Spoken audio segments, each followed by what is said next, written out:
Once upon a time, there was a little girl named Little Red Riding Hood because her mother had made her a beautiful red cloak that she loved dearly. Her mother always encouraged her to wear it. One day, Little Red Riding Hood's mother decided to send her to visit her sick grandmother who lived in a small house in the woods. She said, "Go to your grandmother's house and take her this food and drink, but don't stray from the path and be careful of the wolf." Little Red Riding Hood agreed and started walking through the forest. Along the way, she met a wicked wolf who lived in the woods. The wolf pretended to be friendly and asked her, "Where are you going, little girl?"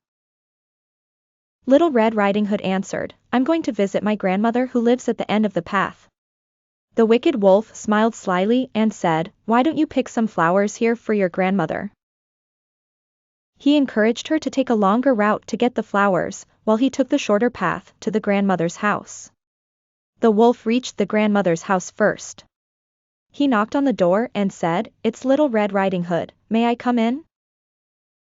The grandmother wasn't at home, so the wolf hid in her bed and dressed in her clothes. When Little Red Riding Hood returned to the house, she knocked on the door and said, "Grandmother, are you there?" The wolf answered from the bed in a faint voice, "Yes, come in, my dear." When Little Red Riding Hood entered the room, she noticed that her grandmother looked strange. Little Red Riding Hood asked, "Grandmother, why do you look so strange? Why are your eyes so big? Why are your ears so big? Why is your mouth so big?" The wolf then grinned and replied, "To eat you better." He jumped toward her. Luckily, there was a nearby hunter in the forest. He heard the noise coming from the grandmother's house and rushed over to rescue Little Red Riding Hood and the grandmother. The hunter entered the room and shot the wolf, causing him to flee. The hunter saved both the grandmother and Little Red Riding Hood.